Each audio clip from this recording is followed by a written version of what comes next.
嗨，大家好，我是躺平叔，今天是2020年4月16号。這一期咱們繼續胡聊胡适、胡指、胡威還有胡一金老師。今天胡適走勢繼續受美伊局勢降溫的影響，今天可以說是高開高走，市場集體反彈，而且漲得還不錯。截至收盤，滬指漲 0.7%， 深成指漲 2%， 創業板指數漲 3%。這個創業板指數可以說叫大漲，滬指是小漲。而且創業板指數已經創了11年的新高。今天當然是漲多跌少，5100多只股票中有4000只是上漲的，只有幾百只不到1000只是下跌，跌多涨少。那今天对于金融消費者來說是難得的開心的一天。但是遺憾的是什麼？遺憾的它是縮量，也就是說金融消費者現在對特朗普還是不敢相信，半信半疑，不敢有任何操作。實際上最近不光是 A 股、美股、日經還有韓國指數都在漲，美股納斯達克好像也創了新高，美股已經把這個3月份的跌幅好像已經漲回來了。實際上這是一個不好的信號啊。為什麼叫不好的信號？你從反向去考慮，說明特朗普又具備了發動下一輪打擊的這個資本。特朗普認為他打擊一下不要緊，下去了雖然對資本市場形成衝擊，但是你沒有崩盤。3月份美股還跌了10%幾，現在彈回來了，納斯達克創了新高。但是哈梅內伊那一眾高官拉尼賈尼他永遠回不來了，那被炸了，那穆吉塔巴就不敢出面。你看这麼一打，美股它也回來了，對不對？回到前高。你想想，如果按照媒體分析的，特朗普是害怕股市崩了嘛，對不對？所以趕緊停火降溫。你看一降溫它也回來了，那我覺得如果這麼去理解的話，那特朗普就有了再一次發動打擊的這個信心和資本。也就是說他到時候美股跌一下不要緊，反正能回來。只要他一停火，現在停火才9天就回來了，连股市都快了4050點了。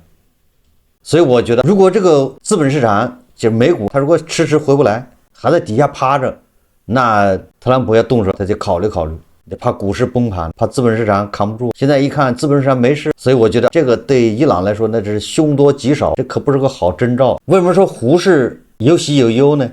喜的是它反彈了，憂的是它是縮量反彈，成交量比上個交易日還少了將近1000億，只有2.3萬億。說明什麼？說明到了這個點位，很多金融消費者他本身就是懷疑，比較謹慎，再加上特朗普这靠不着調的，對不對？說不定這個周末又要翻臉，誰知道？所以很多人減少操作，成交量低迷也可以理解。美股的表現實際上就已經說明資本市場從某種程度上，他已經認可了美國和伊朗的這種局勢緩和了，或者是說伊朗的局勢已經不再影響美國的資本，或者叫什麼油價，它也影響不了了，地緣衝突也就這麼回事。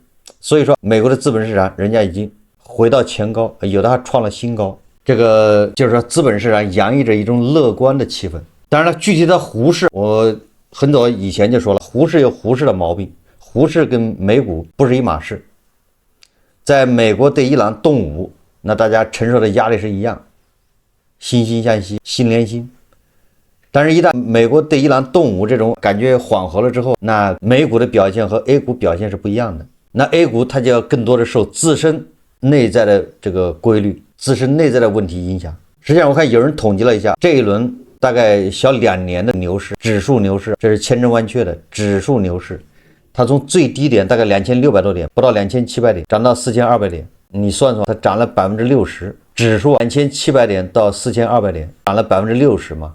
但是誰也不能否認，它只是個指數牛市，沙灘上建高樓。為什麼這麼說？因為80%的股票沒有漲，28分化行情非常嚴重。指數80%的漲幅是由那20%的股票貢獻的，而80%的股票它對指數的貢獻只有10%。明顯的指數牛市和28分化行情，也就是說，大部分散戶，如果你買了那80%的股票，你不管是什麼時候進來的，大概率還是賠錢。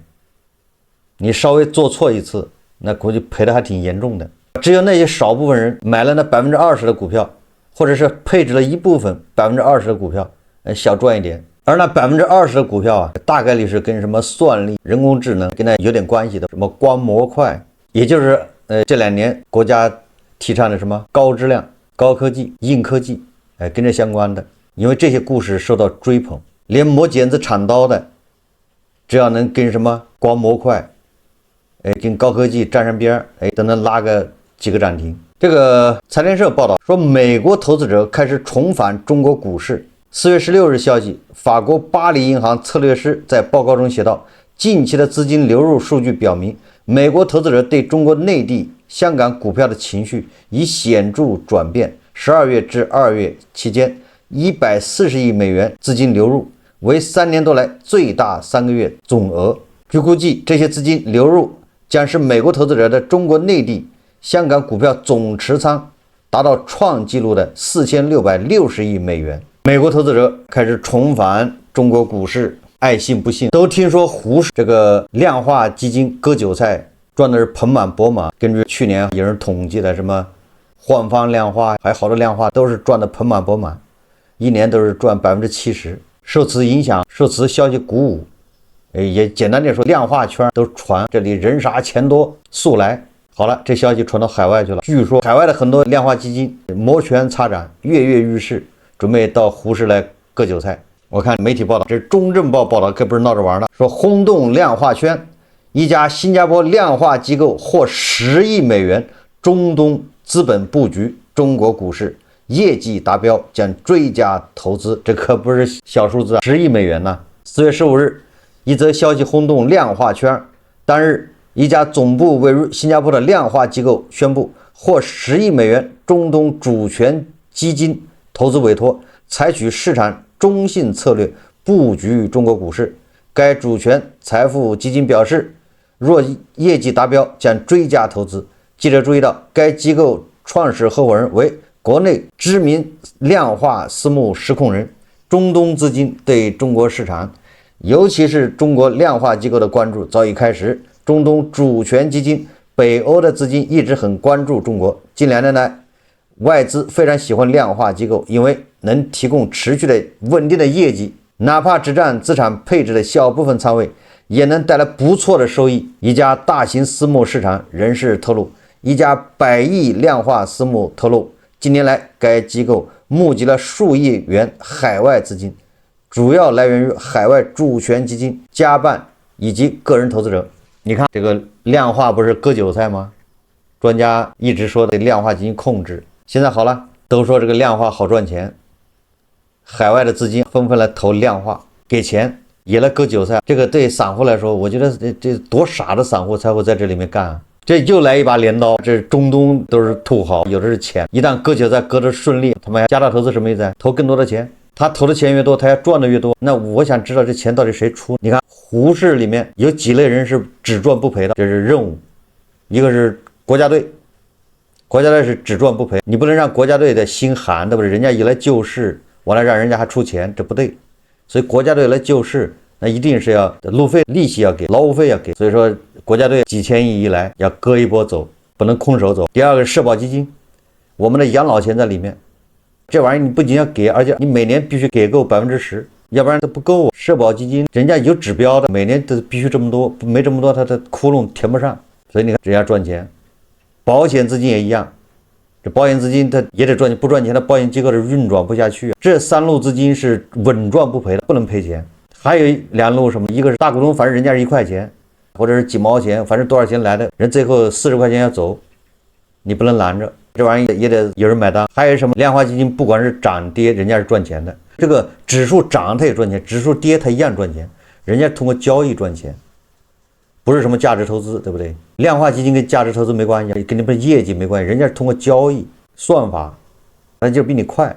這幾路資金是穩賺不賠，必須要賺錢。那還有固定抽血的，那就是印花稅、什麼契稅、交易佣金，這是固定的，這是賭場抽頭的，這個你到哪兒去都得交。所以說這些人是要穩賺不賠。那你想一下，那到底誰賠錢？我就不太明白，我反正不太理解，到底这個誰出錢？你這些人是鐵帽子王。是賊不走空，有很多還是你哭着喊着讓人來的，比如國家隊是你哭着喊着讓人來救市的，人家含淚把錢賺了，走的時候帶點雞蛋走，難道還錯了嗎？那這個誰出這個錢？我不太清楚。喜歡什麼所謂的金融消費者，所謂的價值投資者，自己考慮考慮誰在買單。當然了，到底誰買單我不太清楚。胡錫進老師必定就是一個合格的買單人。你別看他現在小賺一點，他最終肯定是要買單的，最終是要付費。自從这個美伊停火以後，胡金老師確實輕鬆多了，精神高度緊張，這種糾結得到了有效的緩解。這個在3月份的時候，我感覺胡金老師有點要崩潰的意思啊，被特朗普折磨到死去活來。但是最近你看，明顯的胡金老師又開始舉重若輕，又開始高談闊論。胡金老師，你雕盤就雕盤，你雕屎盆子這不太對。他現在動不動不僅不雕盤，或者雕盤之餘，他還雕個屎盆子回來，打算領賞，希望主人能給他看中他雕了個什麼玩意回來了。拿過來一看，臭不可聞，雕了個屎盆子回來了。你看，這昨天雕屎盆子，今天又雕屎盆子，就堅持把雕屎盆子进行到底。他今天發了2個微博啊，都屬於雕屎盆子啊。歸根結底就是美國和伊朗打仗，東大贏了，就反正這主基調就這麼個基調。那什麼意思？他就認為美國打伊朗，你的背後本質上還是想打東大，但是他也不敢打，所以東大贏了。美國打伊朗，那本來是想給東大造成損失，美國封鎖伊朗，那也是想給東大造成損失，但是事實上東大沒有損失，所以東大再一次贏了。就是这麼來來回回就這些東西。怎麼美國打伊朗，怎麼就是衝着東大來的？這不是把屎盆子往家裡撿嗎？把屎盆子往自己腦袋上扣。你看他昨天發的微博是這麼說的，他說中東戰爭對中美博弈的心理較量產生深刻影響。他說美國火力不足早已是共識，怎麼美國打伊朗怎麼就火力不足了呢？就不太理解。更為關鍵的是，美方之前就已將威懾重點轉到了在戰時對大國實施全面封鎖上。這怎麼這哪跟哪兒，對不對？這怎麼就扯到這上面？美國將威懾重點轉到了戰時對大國實施全面封鎖，而這次霍爾木茲海峽封鎖預演了大國令整個西方震驚的強大韌性。西方在猛醒，大國不怕封鎖。我說實話，這個伊朗這次輸就輸在伊朗急缺若干名像胡一金老師這樣的人才。如果有胡一金老師在，那伊朗還怕什麼鈾濃縮、什麼磷濃縮一大堆的，對不對？讓胡一金老師解釋就完了，反正都是伊朗贏。你把濃縮鈾交給美國人也是伊朗贏，對吧？交給俄羅斯人那更是伊朗贏，對吧？那交給以色列人那也是伊朗贏。你有胡一金老師在，那不愁解釋不過去。說10幾年的不懈努力徹底改變了大國運轉的底盤結構，大國的戰略庫存，什麼石油來源多元化，以及獨步全球的電氣化水平，共同構建了大國非凡的承受力，是來自於這個韭菜吃草也能扛3年，對吧？油價漲了，大國韭菜認為這是理所當然，無所謂。你不像美國人，美國稍微漲一點，美國人就來叫了，嗷嗷叫。大國韭菜能做的就是，對吧？一聽說要漲價，趕緊連夜排隊去加一箱油，對吧？這就是大國韭菜的這個胡金老師說，他說西方分析認為，石油只佔大國所有能源消耗的18%，而且大國的煤炭、水力、核電、太陽能和風力發電共同構成了完全獨立於海運的強大電網。大國現在每年銷售1半汽車可以靠風力和太陽能驅動，這是令美國戰略界深感震驚的變化。這胡金老師他還有西方人的這個觀點，但是胡金老師他絕對不會把這事說清楚。就在3年前，是吧？我記得大國還鬧電荒，東北那電梯突然就停了，是吧？醫院裡的電梯也停了，小區裡面電梯也停了。四川也鬧電荒，還有印象嗎？大家，四川水力發電在相對比較發達的地方，居然也鬧電荒。這才2年過去，就好了傷疤忘了疼，開始嘚瑟。胡金老師他也不會跟他的粉絲說大國電它的構成是不是所謂的太陽能、風電才佔多少啊？今天咱們還做了個節目，那太陽能就那麼推廣能行嗎？那也是咱們太陽能的發電的一部分，最終是讓農戶陷入了叫請神容易送神難。大國的承受力還不包括我們對禁運方實施反制裁所產生的威懾對沖。這場戰爭是一場測試，它證明了大國是個內核強大且四通八達、完全無法被封鎖的全新大國。大國的綜合韌性超過了世界上任何國家。通過封鎖來強制大國的就範的計劃已經歷史性破產。你看，明明是美國和以色列對伊朗進行打擊，這不是炸他嗎？怎麼就跟大國扯上關係了？怎麼就變成封鎖大國？這到底是打誰？如果要是打大國，這種表態不對，人家打你的，对不對？你居然沒反應。這胡金老師到底要幹啥？是這屎盆子不扣自己腦袋上，他不舒服。如果你已經說明了美國和以色列是打伊朗是冲大國來的，那大國就應該援助伊朗，這還有什麼好說的？他是打我，對不對？你通過打我小弟打我，那似乎好像這大國也沒反應。這胡锡進老師什麼意思啊？曲里拐彎的。胡锡进老師又發了一個微博，他發第二個微博說什麼呢？又是一樣的，他基本調的是，總之大國最後贏了。說局勢撲朔迷離之際，對戰爭可能結束的樂觀情緒在上升。美聯社周三報道，中東地區官員表示，他們正在取得進展。美國和伊朗原則上同意延長停火協議，以便開展更多外交努力。這是美伊相互威脅之間傳出的重磅消息，但它迅速遭到了美伊雙方的否認。一位美國官員对 CNN 表示，美國尚未正式同意延長停火協議，目前仍在與伊朗持續接觸，以推動達成協議。特朗普不是昨天早上發了個帖子嗎？聲稱說大國非常高興我永久開放霍爾木茲海峽，我這樣做不僅是為了他們，也是為了世界。這種情況絕不會再次發生。他們已經同意不向伊朗提供武器，我們正在进行高效且卓有成效的合作。你看啊，特朗普認為他幫大國打通了霍爾木茲海峽，但是到了胡锡進老師這裡，胡锡進老師說是美國特朗普是在封鎖大國，就反正所以不太理解胡锡进老師是打心眼裡還是自卑很敏感，這個都是多年來逢美必反導致的。反正到现在為止，我無論是美國官方還是大國官方都沒有說美國針對大國搞封鎖，人家封鎖的是伊朗的港口。你跟伊朗之間做生意，管你是哪個國家，是德國的還是英國的還是俄羅斯的，你只要從伊朗港口出來你就走不了。它不是針對某一個國家，所以說你非要把屎盆子往自己頭上扣，這個也挺奇怪的。胡锡进老師說，他評論特朗普這個帖子，他說這個帖子既像是在預告戰爭結束，又像勉勵長征，呼應美國和西方媒體關於大國向伊朗提供武器，以及大國讓伊朗使用大國衛星打擊美國軍隊的不實傳言。胡锡进老師說，他說現在特朗普顯然沒有資本圍繞伊朗問題真的同大國較勁，大國如果真的很不高興，稍微一兩個動作就能加劇美方在中東的被動。你為什麼非要去找打？人家不理你不動，你說人家沒資本跟你較勁，人家要哪天要動你，馬上一開始封鎖也是什麼？現在人家不動，反而過來說，你看他不敢動，只要我一不高興，我吐個唾沫他就完了，這意思啊。这讓我想起了兩國關係為什麼複雜，就複雜在胡锡進這種人，就像一個小泰迪一樣的，衝着這個藏獒就嗷嗷叫，你知道吧？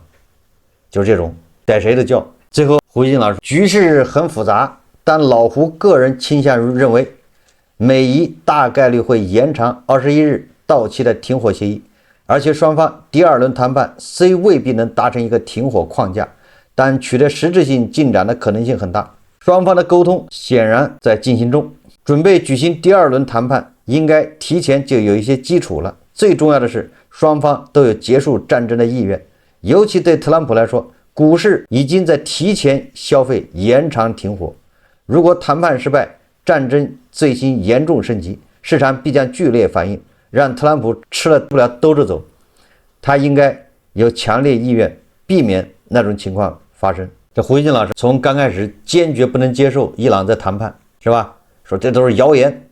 特朗普最早說伊朗已經派人，說的就是他卡利巴夫議長要跟美國人談判。胡锡進老師第一個跳出來說這是謠言，這是伊朗人不可能的，对吧？伊朗人這個哈梅内伊屍骨未寒，是吧？伊朗人要復仇，特朗普撒謊，對吧？他胡锡進老師堅決不能接受伊朗人在跪求談判，求饒了。現在你看到胡锡进老師非常堅信伊朗人要談判了，伊朗人就要達成協議。這胡锡進老師這個轉變也挺快，宣傳員就這樣，根據實際情況要改變他的宣傳基調。現在他認為雙方達成協議的概率很大，為什麼？他認為伊朗不用說了，想停火，想達成和平協議。他說特朗普是不得不達成，因為你要不達成，那股市就要暴跌，特朗普吃不了兜着走。這個話的潛台詞就是伊朗人無所謂，就是你特朗普你股市一跌你就受不了，对不起，不要說美國人沒飯吃了，不要說美國人加不起油什麼的，你這美國股市跌一下，特朗普就受不了了，美國就崩盤了。但是伊朗不要緊，對吧？伊朗你把它炸成什麼樣的无所謂，人家都照樣能堅持，就這意思啊。他的潛台詞就这個啊，伊朗人也是一樣的，吃草也能堅持3年，不對，伊朗人吃草應該能堅持4年，因為他是6000年文明，你這是3000年文明，你只能堅持3年，堅持3年，所以6000年文明他怎麼着不是堅持4年嗎？這就是胡錫進老師的潛台詞。所以說伊朗怎麼炸都無所謂，你就是把它炸翻個個，人家照樣很穩定，非常穩定，情緒穩定，政權也很穩定。但是美國就不行了，你股市跌個20%，完了，崩盤，特朗普完蛋。這就是胡锡進老師他的觀點。所以說這是經典的胡適自嗨，經典的就是盤叼回來一個屎盆子。這個剛開始主人還能忍，後來主人受不了了，對吧？一腳過去或者一大巴掌呼過去啊。這中間最讓人難以理解的就是把任何東西都深深的能扯成美国沒有資本和大國較勁，美國跟大國較勁那就處在下風。胡錫進老師說，大國只要稍微2個小動作，美國就吃不了兜着走。我在想，那我理解不了，反正哪2個小動作，要麼就是插眼，要麼就是掏襠。除了這個還有什麼？也就是他這相當於向美国這個展示我有絕技，有杀手鐧。特朗普發那個帖子本身就是，你看我多厲害，我把霍爾木茲海峽給打通了，大國都感謝我，是吧？這個不比跟大國對抗要好嗎？互相合作，大概這意思。但是胡錫進老師非要把它理解成美國示弱求饒。這就是典型的，一掐脖子就翻白眼，一撒手就吹牛逼。經濟發展的不好，就是美國掐脖子，美國封鎖，一切責任在美方。伊朗經濟搞不上去，不就是責任算在美國嗎？美國的封鎖嗎？美西方制裁導致的。這胡錫進老師他也不看最近央行統計局公布的數字，這大國的石油对外依存度實際上是超過70%。雖然有戰略儲備，但是你的戰略儲備，一般的是半年。他也忘了大國的這個電主要是煤電占70%-80%，什麼風電、太陽能這些基本上是可以忽略不計，也就做做樣子。前幾天我看有個新聞，有個風電大風車、風力發電機，我操，這居然被大風吹斷了！你說那是什麼質量？太嚇人了！從中間杆兒，從中間居然斷2截，3個大葉片子砸在地上。我不知道這個新聞大家有沒有看到，有沒有刷到？你都是什麼質量？胡錫進老師最近他也不看新聞，什麼叫輸入性通脹？這個是更要命。由於能源價格上漲，導致咱們現在很多物價在漲，因為原材料價格在漲。這種輸入性通脹是最可怕的什麼地方？就是企業的上游在漲價，原材料在漲價，但是企業的產品是不能漲價的。你一漲價，別人不買。如果你說除了汽油這種直接的，反正你買了車，你不加油你走不了，其他的商品你很難去漲價。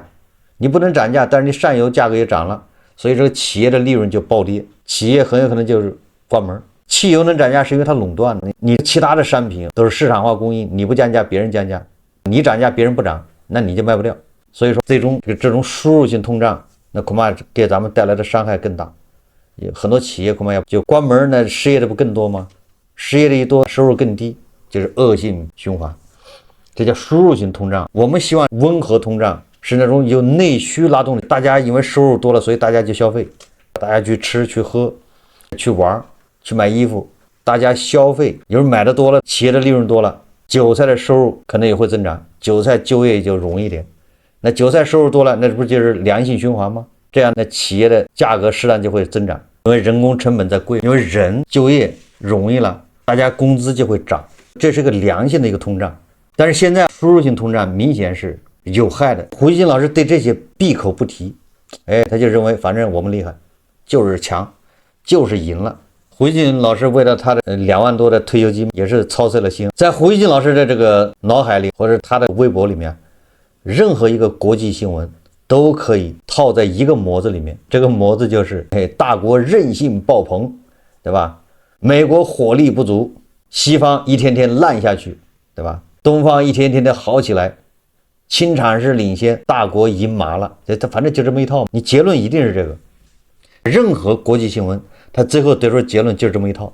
事件無論多麼撲朔迷離，但是胡錫進老師的結論永遠是清晰。世界局勢再複雜，在胡錫進老師的筆下，永遠是大國戰略完勝的注腳，再一次證明大國戰略的完勝。好，這期節目咱們就聊到這裡，感謝大家收看。如果喜歡我的節目，歡迎訂閱轉發，也可以在下方留言評論，謝謝大家。